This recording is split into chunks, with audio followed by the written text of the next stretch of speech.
ingin hidupnya santai tapi sukses gitu.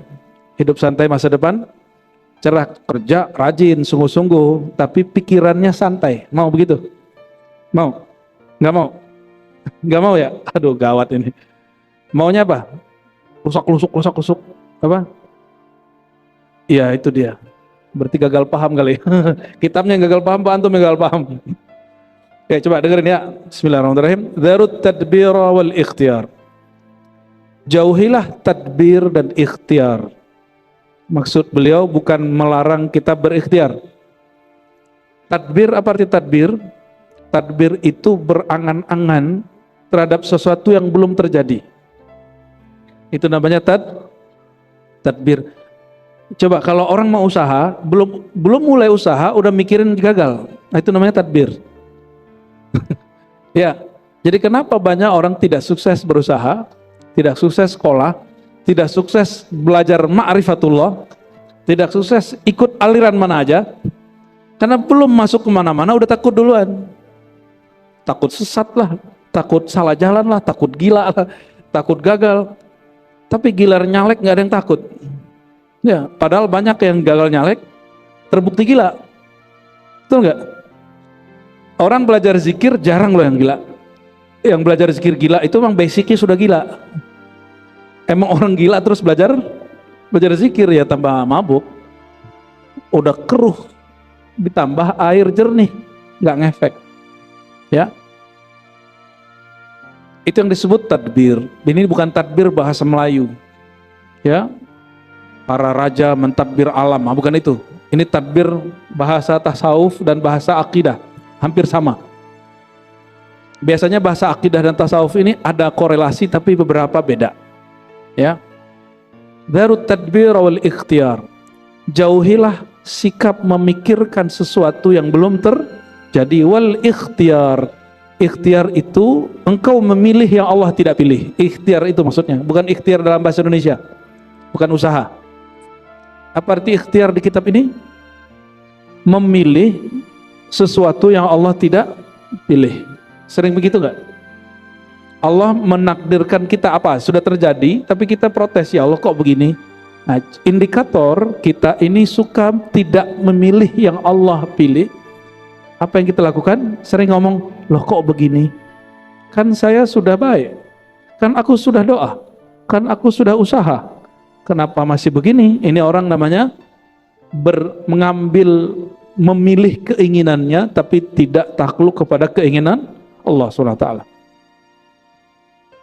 Kalau orang begini bersih, jauh dari tadbir ikhtiar, kira-kira orang Islam, orang beriman, mereka akan rajin berdagang nggak?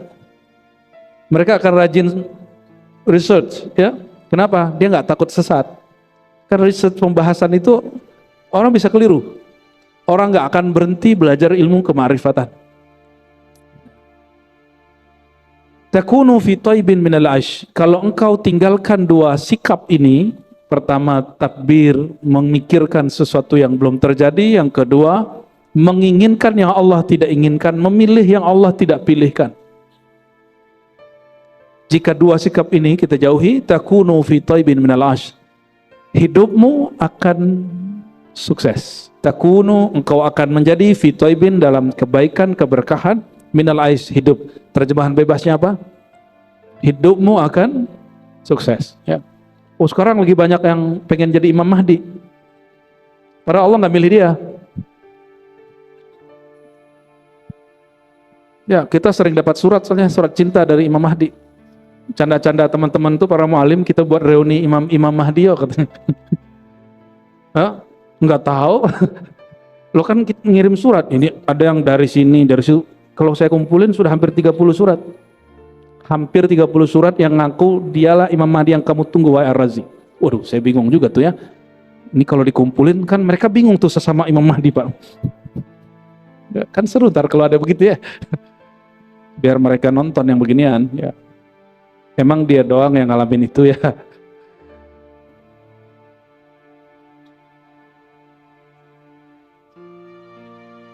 Kapan seorang hamba betul-betul benar-benar menjadi hamba? Orang yang sama ditanya, Su'ila Abul Abbas Ibnu Atha. Ya. Ibnu Atha ini ditanya, posisi apa atau konsep kayak gimana seorang hamba dia menjadi benar-benar hamba? Ini sudah betulan hamba belum nih? Atau baru ngaku-ngaku? Orang ngaku hamba dengan beneran hamba beda nggak? Ya, hamba Allah asli dengan hamba Allah bayangan beda nggak? Beda. Coba kita lihat hamba Allah yang asli, yang benar-benar hamba. Kata beliau, qama maqamal ubudiyah, qala tarkut tadbir. Dia meninggalkan semua sikap berangan-angan, memikirkan sesuatu yang belum terjadi. Ya, nanti kalau begini gimana? Apa bedanya tarkut tadbir dengan belajar ilmu akhir zaman? Beda loh ya. Belajar ilmu akhir zaman semuanya berdasarkan wahyu dan ilham. Kalau tadbir pakai angan, tapi ada juga yang kajian akhir zaman pakai tadbir, pakai angan-angan ada. Ada yang pakai WA juga ada, mau YouTube. Nih kita kasih tahu. Ini sudah akhir zaman. Akhir zaman pengkhabarannya langsung dari Nabi akhir zaman. Siapa beliau? Nabi Muhammad SAW. Berarti wahyu atau wali akhir zaman, yang mereka dapat isyarat cara memahami hadis-hadis tentang akhir zaman. Nah, dan kita sudah riset dari 2006. Saya sudah mengkaji tentang hadis-hadis akhir zaman, tapi nggak paham-paham. Mengkaji kemudian kajian-kajian ulama-ulama, isyarat-isyarat yang mereka terima tentang akhir zaman, nggak paham-paham sampai terjadi pandemi. Ketemu orang aneh-aneh, ketemu kejadian aneh-aneh, dan rohani kita diberi anugerah besar lah oleh Allah SWT. Ya, di situ saya baru kemudian bisa menyusun, oh akhir zaman itu susunannya dari sini, baru paham. Ya. Maka susunan itu bukan kita yang bikin, itu memang ada hadisnya begitu, tapi tadinya nggak tahu cara membacanya.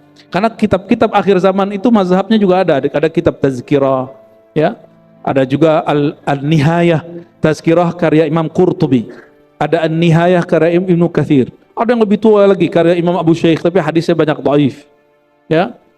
Cuma ada hadisnya dhaif, maknanya benar. Mungkin terjadi. Namun orang-orang salah memahaminya. Contoh, masih ingat kejadian awal pandemi? Ini pada lupa semua pandemi. Emang memori antum pendek-pendek semua ya. Waktu awal pandemi, orang panik beli beras di mana-mana. Ada yang kemudian nabung emas. Katanya yang bisa dipertahankan akhir zaman cuma emas. Ya salah. Satu menggantungkan diri kepada beras, satu menggantungkan diri kepada emas. Dia lupa ilmu akhir zaman itu bukan masalah nyelamatin perut, dia nyelamatin kolbu. Ketika diumumkan nanti 15 Ramadan akan terjadi dukhon, semuanya panik. Benar gak? Masih ingat? Hadisnya paling dhaif loh. Walaupun isyarat beberapa aulia Allah itu akan terjadi, tapi bukan karena hadis dhaif itu. Karena hadis dhaif nggak usah dipercaya. Hadis dhaif tidak dapat dipercaya.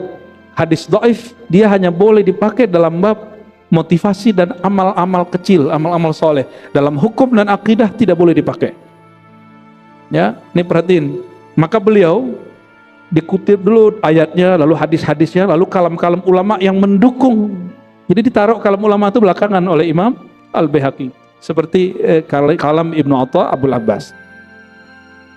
Jadi jangan sampai antum ngaji akhir zaman yang main angan-angan. Dan ciri-ciri orang ngaji akhir zaman, dia pakai angan-angan, maka dia gelisah, banyak takutnya, banyak cemasnya. Tapi kalau ngaji akhir zamannya pakai rohani, inilah yang disebut Abul Abbas Ibnu Atha. Kalau engkau ingin imanmu benar, hidupmu bahagia, zarut tadbira, tinggalkan mengangan-angankan, memikirkan sesuatu yang belum terjadi. Ya, Dajjal keluar, udah keluar belum? Belum. Emang dia sudah ada, berarti Mahdinya udah ada juga dong. Tapi dia sudah muncul belum? Wallahu a'lam. Kan antum nggak tahu, kita juga nggak tahu persis. Secara persisnya ada yang tahu nggak? Oh, kecuali ngirim surat tuh kayaknya udah ada ya. Allahumma sholli ala Muhammad.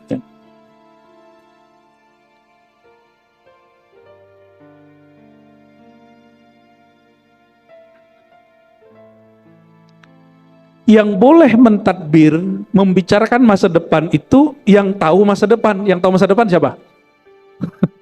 Siapa yang tahu masa depan? Allah. Nabi tahu masa depan? Kalau Allah nggak beritahu, Nabi nggak tahu. Tapi kalau Allah beritahu, Nabi tahu. Wali Allah tahu masa depan? Nggak. Tapi kalau Allah beri ilham, mereka tahu. Oke, paham di situ? Pada dasarnya tidak ada yang tahu masa depan, waktu depan kecuali sang waktu itu. Siapa sang waktu itu? Allah Subhanahu wa Ta'ala. Ya, ini yang pernah kami sampaikan. Ya, kita ini cemas sama anak-anak. Anak-anak cemas sama dirinya. Ya, benar nggak? Kita mencemaskan masa depan. Si masa depan tuh cemas nggak dengan waktunya? Nggak tahu. Terus ngapain cemas? Jadi kebahagiaan itu akan muncul kalau orang rileks. Kalau orang mulai rileks. Rileks itu pada batin. Maka belajar akhir zaman mesti dengan rohani, bukan hanya dengan angan-angan. Ya, bahas Palestina mesti juga dengan rohani, jangan dengan angan-angan dan mengeluh, apalagi meratap-ratap. Saya melihat hari ini, ya Allah, ini rukun imannya sudah mulai rusak. Batal tidak, rusak iya. Nggak boleh lupa ngomong gini. Ini orang-orang di Gaza seharusnya mereka tidur, sekarang mereka dibom. Seharusnya anak-anak mereka bermain, sekarang mereka tidak bisa bermain. Itu namanya meratap. Itu namanya meratap. Apalagi antum eksploitasi foto-foto mereka berdarah. Dalam ilmu filantropi keislaman modern itu tidak boleh. Berita-berita itu sudah cukup. Kalau kita mau donasi, buat bikin donasi, bikin aja. Saya mendukung kok. Ya, tapi jangan jual kependeritaan orang. Karena pasti antum dapat seperlapan apa? Berapa tuh? Seperlapan toh? Seperlapan tuh gede loh Pak. Orang yang ngumpulin itu, kalau dia ngikutin sistem, itu ada jatahnya. Tapi kalau dia nggak ngikutin sistem, dia main ambil-ambil sembarangan. Ya, ada ilmunya itu. Ya, kita juga lama di dunia filantropi, di lembaga zakat yang sahih saya juga ikut lah. Ya, kita mengerti lah ini kemana perginya. Kita pernah kirim kemana nggak nyampe, ada yang nyampe, ada yang nggak nyampe sini, geser ke sini, ngerti lah kita itu. Ya, di zaman orang-orang belum bicara Palestina, kita sudah bicara Palestina. Jadi kalau antum bicara Palestina, jangan menjual penderitaan mereka. Sebut saja, perjuangan kita suci, kita ingin merebut atau membantu saudara kita di tanah suci. Udah, gak usah kemudian aneh-aneh. Gak usah kemudian buat apa? Buat pentas seni, meratapi nasib anak-anak Gaza. Gak usah. Itu menolak takdir. Itu menolak takdir. Sampaikan kepada semua orang yang katanya ingin memperjuangkan Palestina, Gaza, Sudan, semuanya. Ya, Imam Nawawi Al-Bantani, Syekh Nawawi Al-Bantani dalam kitabnya menyebutkan itu. Ya, ketika ada orang meratapi, seharusnya mereka hari ini tertidur, tapi mereka tidak bisa tidur. Harusnya mereka hari ini bisa sekolah, mereka tidak bisa sekolah. Itu dikatakan dan ditegur dan dinukil oleh Syekh Nawawi Al-Bantani dalam kitab Aqidah. Pertanda engkau tidak beriman kepada takdir. Ya. Saya mau tanya, kejadian di Sudan hari ini, di Yaman hari ini, di Iran hari ini, di Gaza, semua wilayah, itu izin Allah atau bukan? Izin Allah. Karena itu izin Allah, berarti kehendak, jangan meratap. Sepakat? Jadi antum buat donasi di sini kita dukung 100%, kalau perlu 1000% kita dukung. Ya, tapi jangan meratap, jangan jual penderitaan orang. Ya. Jadi nanti Bapak nih kalau bikin di sini ada pengumpulan zakat. Ya, nggak usah kemudian tampilin bahwa orang yang akan ditasarrufkan zakat kepadanya, disampaikan zakat kepadanya itu orang-orang yang buntung-buntung gitu ya, kepalanya pecah-pecah, nggak usah ditampilin. Sebutkan saja ini untuk para duafa, masakin, orang-orang yang sakit, orang-orang yang gitu aja. Ya, sebutkan data-datanya. Itu cukup. Ya, waktu dulu kami mencoba mengeksploitasi itu, ditegur oleh guru-guru besar kami. Ya, itu nggak boleh. Itu bagian dari meratap. Bagian dari meratap. Meratap haram atau halal? Haram. Sepakat? Ya, jadi meratap tuh kita nggak mukul-mukul muka doang.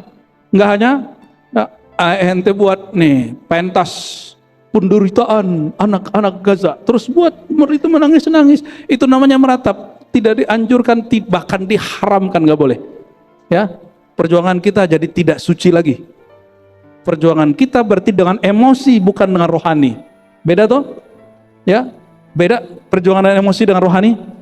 Ya, antum kan mau nyoblos pemilih baru nih, apa? Gubernur, jangan pakai emosi, pakai rohani. Maka Nabi SAW mengatakan, jika hamma ahadukum, kalau kamu ada masalah, sholat 2 rakaat. Sholat itu kepala di bawah, bukan di atas.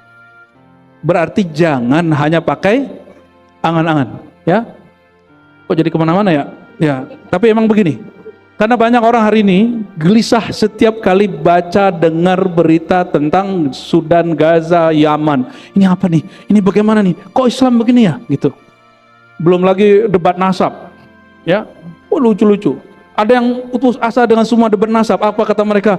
Kami sudah capek dengan debat semua ustadz. Kapan ustadz ini bikin mobil? Astagfirullah. Ini orang salah pertanyaan. Kalau dia nanya bikin mobil, jangan ke ustadz. Ustadz itu guru orang yang bikin mobil. Kalau mobilnya nanti gak diproduksi, biar gak stres gitu, ya.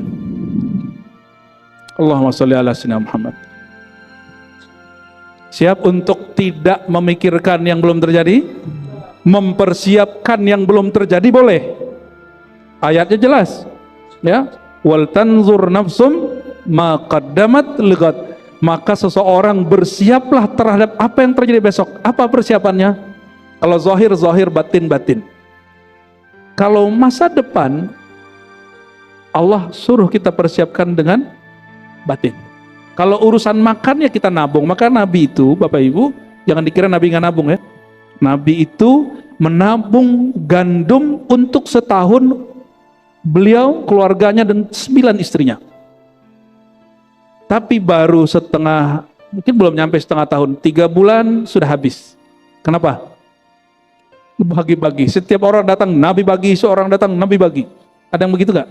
Dan Nabi gak pernah pikirin. Itu yang disebut beliau itu ar-rih al-mursalah. Beliau itu seperti angin yang bebas, masuk pergi begitu aja. Ada yang rezekinya begitu gak? Masuk pergi. Ada yang rezekinya begitu? Itu bukan orang miskin, itu orang paling kaya sealam semesta. Menurut antum yang lebih kaya Nabi Muhammad atau Nabi Sulaiman? Mana yang lebih kaya? Udah bener ini ngajinya udah. Ya. Nabi Sulaiman hanya Nabi Bani dapat izin menguasai angin, bicara segala macam dengan hewan-hewan. Kalau Nabi Muhammad SAW bicara bahkan naik ke aras, menembus langit, semuanya. Apa kata beliau? Itu kunci surga sama gua. Itu orang paling kaya sealam semesta, ya. Maka beliau yang terakhir masuk surga bukan karena beliau kaya, tapi karena beliau menyelamatkan orang yang merasa kaya. Allahumma sholli ala sayyidina Muhammad. Semoga kita termasuk orang yang diselamatkan baginda Nabi Muhammad SAW. Masih takut kaya? Antum miskin ngeluh, mending kaya bersyukur, ya. Maka beliau mengatakan, Ibnu Atha Abul Abbas, la tahillu as-salamah, la tahullu, ya, as-salamatu hatta takuna fi tadbir ka ahlil kubur.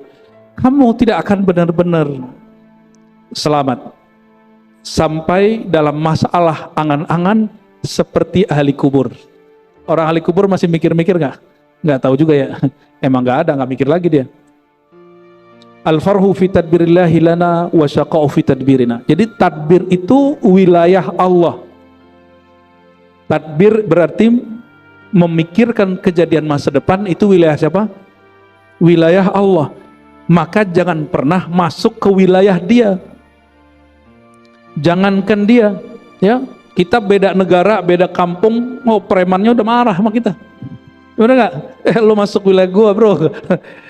Apalagi masuk wilayah Allah. Masuk ke wilayah medan ketuhanan, itu namanya mencari syaqawah, menantang Allah SWT. Itu awal orang tidak mencapai happiness, kebahagiaan. Dia nggak akan bahagia, ya. Ngatur-ngatur hati sama. Hati kita nggak bisa kita atur, Pak. Sama nih, nggak boleh lo ngatur hati istri, nggak boleh. Sama ibu, ya. Tidak boleh menguasai hati suami. Karena hati itu wilayah Tuhan. Kata Imam Ghazali, dikutip di Ihya, ini bukan hadis. Qalbul mu'min arsullah. Qalbu orang beriman itu singgasana Tuhan. Ada yang berani? Jangankan singgasana Allah SWT, istana presiden aja meriam begitu depannya. Macam-macam orang langsung pengawal-pengawalnya. Apalagi tentara-tentara Allah Subhanahu wa ta'ala. Jadi mulai paham cara memahami takdir? Takdir itu dijalani, lalu dicoba, bukan diangan-angankan. Dijalani, dicoba. Ikhtiarnya bukan ikhtiar dalam pemahaman yang di kitab ini, tapi ikhtiar itu maksudnya beristikharah kepada Allah, lalu lakukan apa yang kita sanggup. Itu ikhtiar yang dimaksud. Bukan kemudian memilih yang Allah tidak pilih. Itu lain. Ada yang tahu takdirnya enggak? Ada yang tahu takdir kekayaannya? Boleh jadi kita punya takdir 10, tapi kita ngambil cuma 3. Benar nggak? Kalau antum kemudian berbaik sangka kepada Allah, siapa tahu Allah upgrade menjadi 5, menjadi 7. Dan itu hanya dengan cara apa? Lakukan apa yang kita bisa semampunya dan semaksimalnya. Jangan berlindung dengan takdir padahal malas. Ada yang begitu? Ya, padahal males, tapi dia berlindung lewat sepertinya sudah takdir aneh-aneh hidup begini. Allahumma shalli ala sayyidina Muhammad. Lalu ada imam salafus soleh bernama Sahal, ya. Apa kata beliau? Al-balwa minallah ala wijhain. Bala itu tidak hanya buruk, bala itu ada 2. Ada bala rahmat, ada bala uqubah. Uqubah akibat buruk. Jadi akibat itu bukan bahasa Indonesia lah ya. Kita ini banyak utang sama bahasa Quran. Rahmat bahasa mana? Bahasa Quran juga.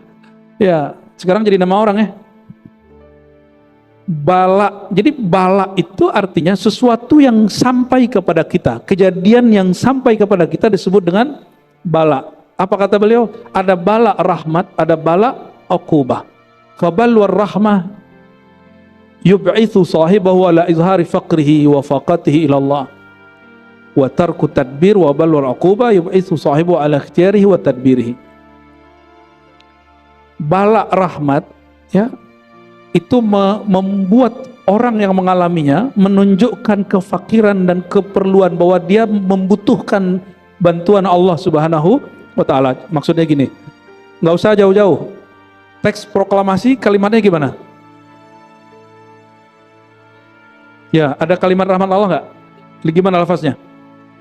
Dengan rahmat Allah, itu yang bikin negara kita dapat rahmat sampai hari ini. Ya, maka yang bikin pasti wali Allah itu. Jadi wali Allah itu nggak mesti ustadz. Bisa jadi wali Allah itu umara. Maka yang saya sampaikan sering Bapak Ibu, saudara-saudariku, dalam 7 ciri-ciri wali Allah yang nanti akan Allah ayomi di saat tidak ada pengayoman kecuali darinya. Yang nomor pertama bukan ustadz loh. Nomor pertama pemimpin yang adil. Ini mumpung di sini banyak di kantor-kantor wakil-wakil rakyatnya, sampaikan ke mereka bahwa pemimpin yang adil itu lebih tinggi darjatnya dari muallim biasa, dari guru biasa. Karena guru hanya bisa ngajar, kalau dia ditahan sama pemimpin ngajar nggak bisa ngajar, Pak. Ya. Kita doakan pemimpin yang akan dilantik, Allah jadikan dia kekasih Allah. Allah jadikan kolbunya bening. Allah akan jadikan dia betul-betul cinta sama negeri ini, cinta sama rakyatnya. Dia bawa kita ke rahmatnya Allah Subhanahu wa ta'ala, ya.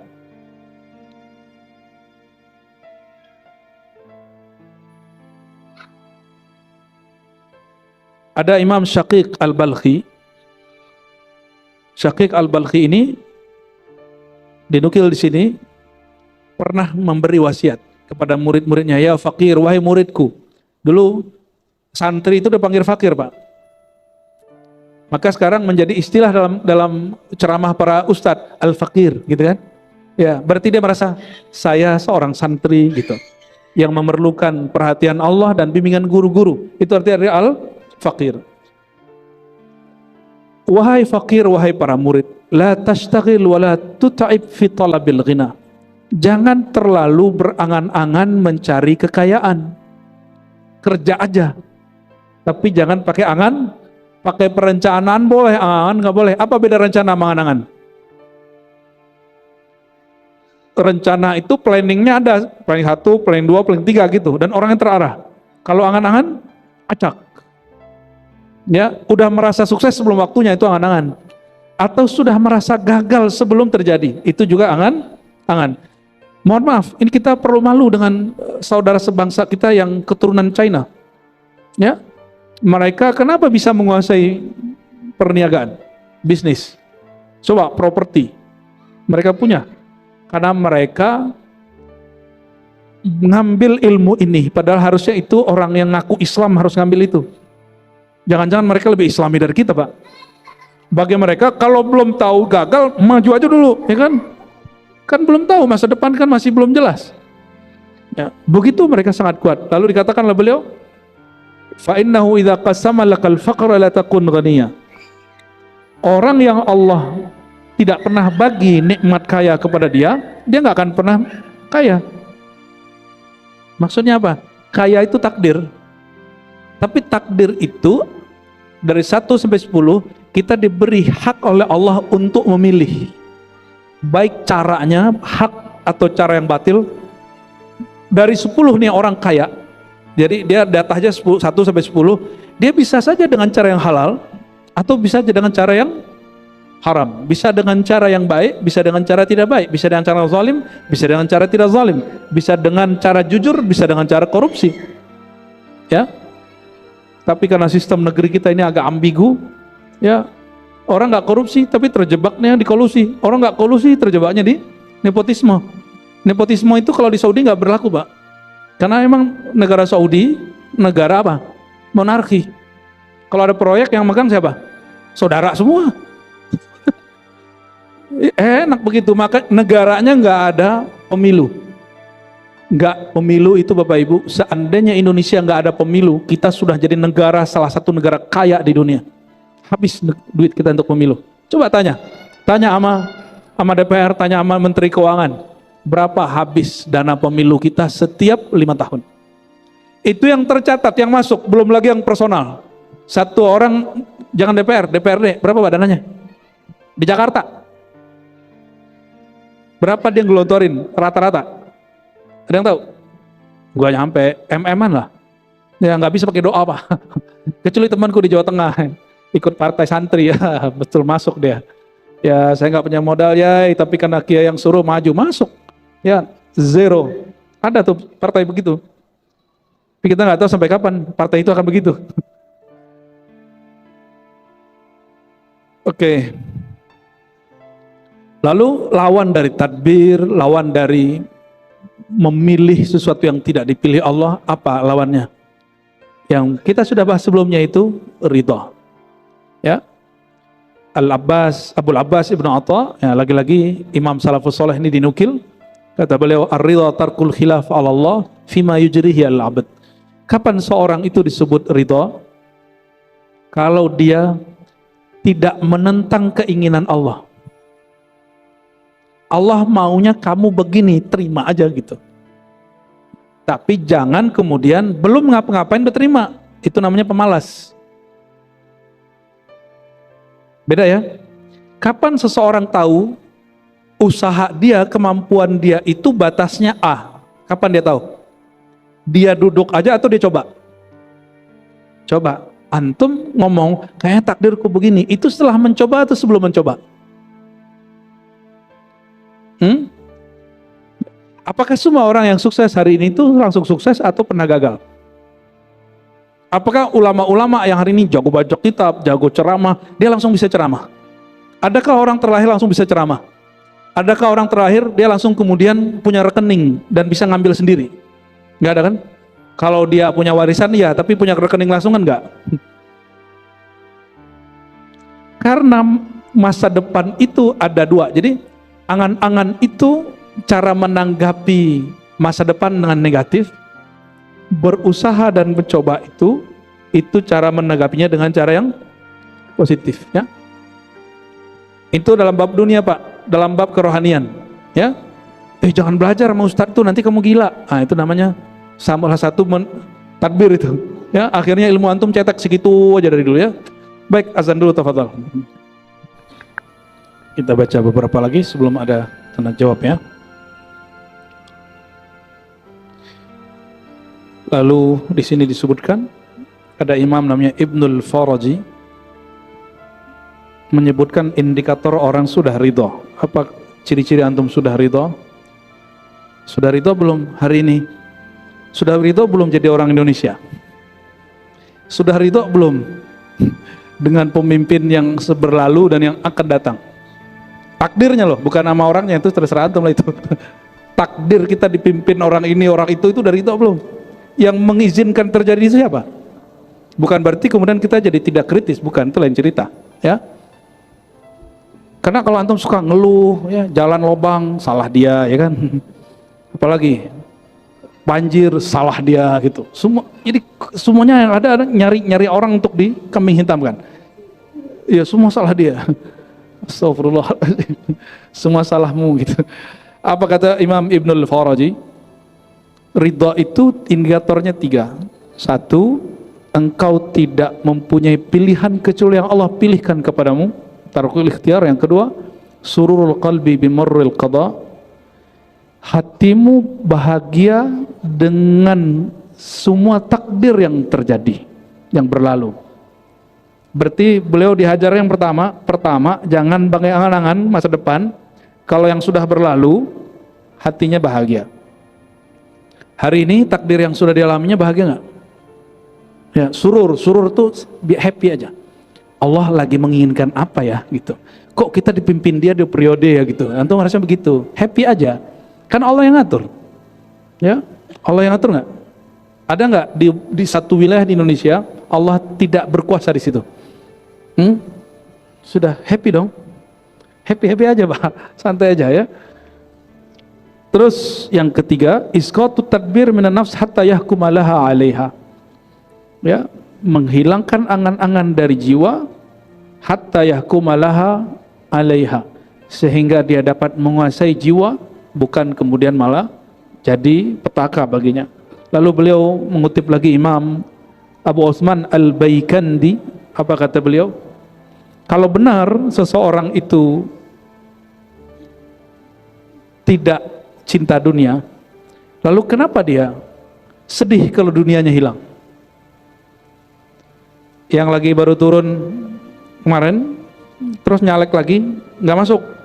Kalau betul dia memang cinta rakyat nggak milih dia. Dibongkar nggak jalannya? Nggak ya, harusnya kan nggak dibongkar. Nah, ini bagian akhir yang kita baca di bab ini, bukan akhir dari kitab ini, tapi bagian akhir yang kita baca di bab ini. Ciri-ciri rukun imannya sudah sempurna apa? Kamaluddin fi tabarri minal haul wal quwwa ruju' fil kul ila man lahul kul. Ini dikalamkan oleh Imam Abu Abdurrahman As-Sulami dari guru-gurunya. Sempurnanya agama seseorang at-tabarri minal haul wal quwwah. Dia tidak lagi berangan-angan tentang kemampuan dia, kesempatan dia, ya. Jangan pakai angan. Waruju' fil kul ila man lahul kul. Lalu totalitas kembali kepada Allah yang maha menguasai alam secara total. Ya, maka saran kami untuk diri kami sendiri dan kita semua, kalau ada niat sesuatu jangan pakai angan-angan, langsung sholat 2 rakaat, minta restu Allah, langsung kejar. Seandainya belum, siapa tahu ditakdir setelahnya, karena takdir kita bukan hanya satu. Karena Sayyidina Umar ketika ditanya, kenapa engkau menghindari negeri yang ada wabahnya? Apa jawabannya? Kami menghindari satu takdir, memilih takdir yang lain. Berarti memilih takdir boleh? Ya, orang yang hari ini hidupnya susah karena dia memilih hidup susah. Dia memilih takdir susah. Oh, saya sudah usaha. Loh, emang ente usaha seperti orang yang sukses hari ini? Kan enggak. Orang yang sukses hari ini, dia jatuh, dia langsung kemudian maju lagi. Dan enggak kemudian pakai angan-angan dan enggak suka ngeluh. Menghadapi kegagalan bukan dengan ngeluh. Menghadapi kegagalan itu dengan coba lagi. Ya, kuliah, terus nilai nggak dapat, cara menghadapinya tinggalkan kuliah atau masuk kelas lagi, sampai nilainya B atau A baru masuk. Kira-kira seperti itu ilustrasi ringannya. Semoga Allah Ta'ala berkahi kehadiran kita malam ini. Ada tanya jawab? Oke, fadal. Oke.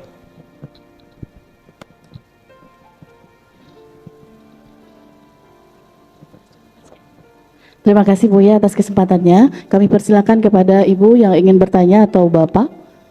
Sambil menunggu satu penanya, boleh.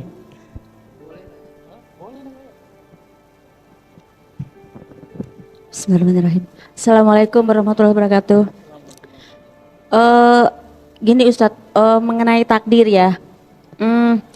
Saya itu keinginannya tidak ingin bekerja dengan orang lain. Nah, saya mencoba wira swasta itu dari umur 25 sampai sekarang itu gagal terus. Oke. Tapi saya sambil kerja karena untuk menutup ekonomi saya supaya stabil sambil kerja, tapi saya membangun untuk masa tua saya supaya saya tidak bekerja dengan orang lain gitu. Oke. Nah, Gimana caranya? saya berpikir itu apakah saya itu takdirnya harus kerja dengan orang lain terus? Saya berpikir di situ. Oke. Setiap saya habis usaha buka usaha, misalkan nih habis buka kuliner, besok aduh gagal nih. Gagal, terus akhirnya saya buka usaha kayak laundry gitu kan, di bidang bukan bidang yang sama gitu, tapi gagal lagi. Oke. Pertanyaannya? Pertanyaannya, apakah takdir saya, ini saya umur saya udah 51, Oke. Masih apakah muda. takdir saya itu Dibandingkan antum masih sampai muda. pensiun akan Oke. seperti ini terus gitu? Baik. Oke. Ya, terima kasih. Ya, Bu siapa?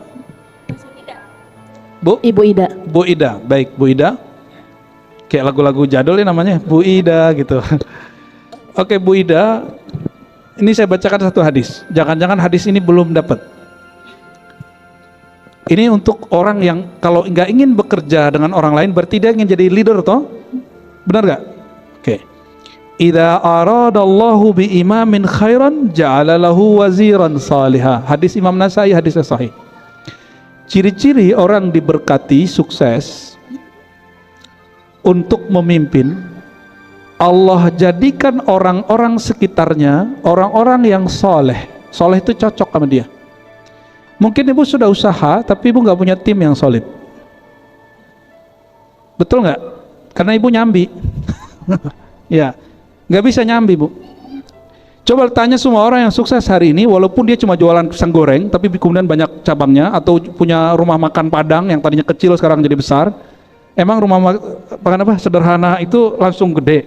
Dulu emang sederhana, sekarang sederhananya pakai pajak.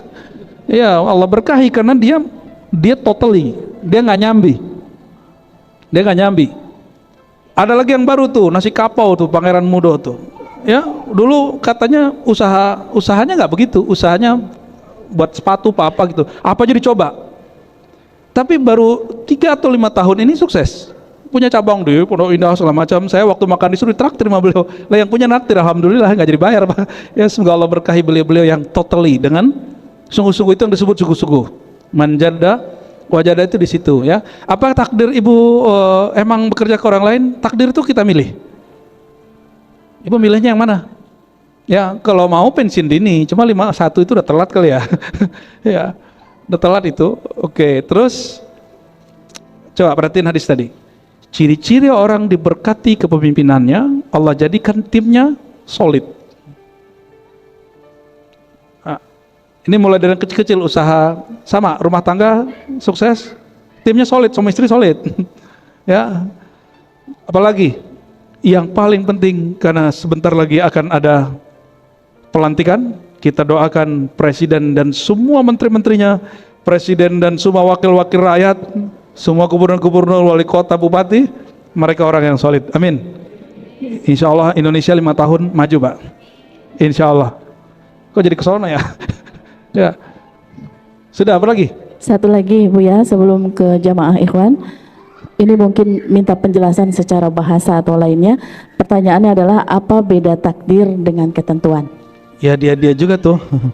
Takdir itu bukan bahasa kita, itu bahasa Arab. Dari kata qaddara yuqaddiru takdiran, fa'ala yufailu taf'ilan, artinya Allah yang memberikan kadar. Jadi kata kadar udah jadi bahasa Indonesia, kadar itu jadi bahasa kitanya kadar itu artinya apa? Ukuran atau ketentuan. Antum sebenarnya dapat hak 1 gelas ini, cuma waktu minum baru minum separuh udah berhenti. Padahal, dan setelah ini segelas masih boleh diisi nggak? Masih bisa diisi, gitu. Kira-kira begitu ilustrasi sederhananya. Wallahu a'lam bis-shawab. Jadi takdir, ketentuan itu sama. Baik. Tunggu Bismillahirrahmanirrahim. sebentar. Yang tahu ketentuan kita apa Allah? Ya. Berarti jangan urus wilayah Allah, wilayah orang nggak boleh. Ya, lanjut Pak. Makasih Ustaz Kopiahnya kopi atas Afghanistan kesempatan. ini. Ya, Taliban ini. Taliban ini Ustaz. Ya, fadal. Bismillahirrahmanirrahim. Assalamualaikum warahmatullahi wabarakatuh. Assalamualaikum. Ustaz, mohon pencerahannya. Karena saya pernah dengar juga suatu ayat yang mengatakan Allah itu tidak akan merubah nasib seseorang, kaum atau tuh negara sebelum mereka mau merubahnya, Ustaz ya. Oke. Tadi dengan takdir kata Ustaz itu bisa dengan cara halal dan haram gitu ya, Ustaz ya. Betul. Kita lihat ini saudara-saudara kita yang tadi Ustaz bilang yang kayak sipit gitu. Mereka itu kan caranya licik gitu, Ustaz. Mohon pencerahannya. Assalamualaikum warahmatullahi wabarakatuh. Ada yang licik, ada yang tidak licik. Kalau masalah licik nggak licik itu bukan masalah karena mata dia sipit, tapi karena dia memilih kelicikan. Mau dia nggak sipit, mau dia sipit, kita kenal kok beberapa pengusaha yang licik tapi matanya nggak sipit. Iya. Ya, jadi Tapi kita kan nggak boleh rasis. melibatkan bara yang lain-lain gitu, Ustaz. Mungkin sistemnya yang membuat mereka begitu. Ya, jangan dikira di masa Rasulullah nggak ada korupsi loh. Jangan dikira di masa sahabat mulia nggak ada korupsi. Imam At-Tabari nulis kitab Tarikh Tabari, sahabat-sahabat Rasul itu ada beberapa yang diadili karena tersangka, ya, terdakwah, terbukti. Ada yang kemudian Sayyidina Umar menyangkakan suatu ke Abu Hurairah, lalu kemudian dia mencabut kembali. Abu Hurairah itu bapak seorang gubernur di Bahrain, lalu kemudian dia punya usaha sendiri, usaha ternak. Jangan bayangin soal ternaknya cuma 40, enggak, ini ribuan. Jadi ternaknya 10.000 gitu. Punya kambing 10.000 itu orang kaya apa orang miskin? Punya ontak 12.000 gitu. Abu Hurairah itu berhasil bangun PT-nya sendiri. Kalau sekarang itu ya. Ada laporan, biasa, tukang laporan kan selalu ada. Itu Sayyidina Abu Hurairah dicabut dari kepemimpinannya, dimakzulkan, dan semua hartanya disita. Oleh siapa? Oleh Umar. Tapi setelah beberapa bulan penyelidikan nggak terbukti dia korupsi. Apa kata Umar? Abu Hurairah, mohon maaf kalau engkau berkenan engkau jadi gubernur lagi. Kata Sayyidina Abu Hurairah, ogah. Nanti aneh kaya lagi, ente ambil lagi duit aneh katanya. Ente tuduh lagi aneh jadi koruptor. Ya, semoga orang-orang yang tersangka hari ini tidak terbukti dia tersangka. Amin. Ya, semoga mereka emang orang baik tapi terjebak sistem, tapi Allah selamatkan kembali. Amin ya rabbal alamin ya. Udah cukup ya?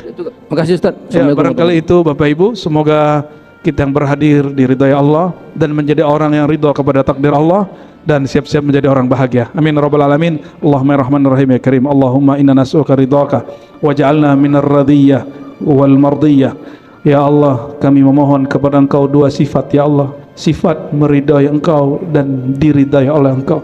Allahumma ja'al anfusana mutmainnatan. Ya Allah, jadikan jiwa kami jiwa yang tenang, jadikan kolbu kami kolbu yang sakinah, jadikan sir kami penuh rahasia kemakrifatan, jadikan ruh kami penuh dengan cinta kepada Engkau, dan wafatkan kami ya Allah dalam syariat Nabi Muhammad SAW. Hidupkan kami dalam mencintai Nabi Muhammad SAW, dan jadikan kami para hamba-hamba Allah ini bersaudara, dan kikislah kebencian dari kolbu kami. Dan ya Allah, sebentar lagi kami akan mendapatkan pemimpin yang baru. Ya Allah, takdirkanlah pimpinannya diridai oleh Engkau ya Allah. Jadikan orang-orang sekelilingnya orang-orang yang Engkau ridai ya Allah, dan jadikan negeri kami negeri yang Engkau ridai, negeri yang baldatun thayyibah, negeri yang penuh keberkahan dan Engkau mengampuninya. Allahumma ya rahman rahim irhamna waghfirna wa salli ala sayyidina Muhammad. Rabbana atina fid dunya hasanah wa fil akhirati hasanah wa qina adzabannar. Walhamdulillahirabbil alamin. Assalamualaikum warahmatullahi wabarakatuh.